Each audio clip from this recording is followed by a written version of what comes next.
It's barely our president, barely just a month old in office. Already he is assuming this responsibility to also head the ECOWAS. It was an unanimous decision of all, a very successful summit, and a lot of important things are agreed. And you must have heard what he said. A very strong message for democracy, for economic growth, development for the West African sub-region. We are all excited. We are very grateful for the honor done to us, and indeed very excited with what is ahead of us. President Ahmed Bola Tinubu is not just going to change Nigeria, but indeed the West African sub-region. Two massive responsibilities today, and we believe he's up to the task. He will do it for us. Well, this is what I choose to call Nigeria is back. Nigeria is back into the ECOWAS. Nigeria is back with a new president and a new chairman of the ECOWAS. With the security challenges the ECOWAS is facing, this is the right time that our President Bola Ahmed Tinubu would take over the mantle of leadership in ECOWAS so as to address the issues squarely. Like he said, there is no room for coup in West Africa. Therefore, we are expecting a lot from His Excellency, Mr. President. This is a good thing for our country. Besides the strive towards economic recovery in our country, this also is another giant stride in the face of tackling security challenges, not just in Nigeria, but in West Africa.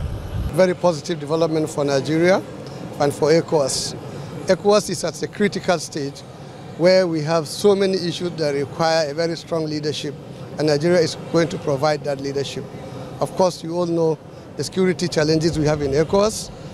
Mali, Guinea and Burkina Faso are facing these challenges.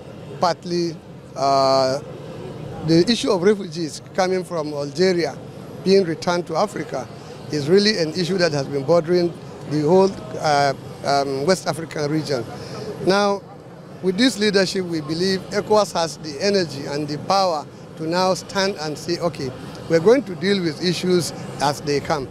Of course, the interconnectivity of African economies, particularly along the Abidjan-Lagos corridor, is going to be a priority for Mr. President. It is a priority for ECOWAS. Economic development and terrorism, they are not friends. Where you need economic development, you have to fight terrorism. Insecurity has been a problem, but with the energy we have now, having gotten our president to be the chair, the ECOWAS standby force is going to be actualized and is going to be deployed. Is going to work together with all other member countries to develop and protect our territories. And at the same time, this will also give us an opportunity to develop our economies. Intra-ECOWAS trade is going to be improved because once you remove all the obstacles to trade, development will certainly come in.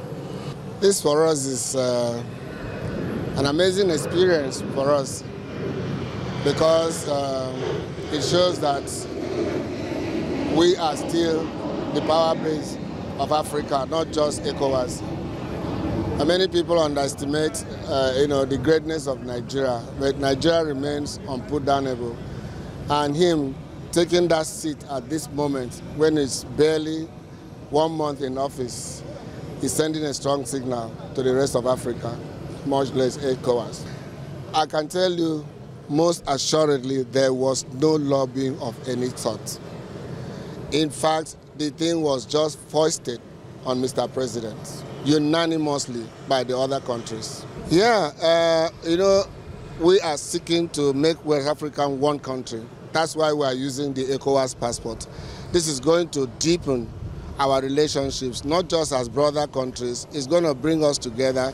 We want to see how West African goods, how they're going to be preponderance of West African goods all over West Africa.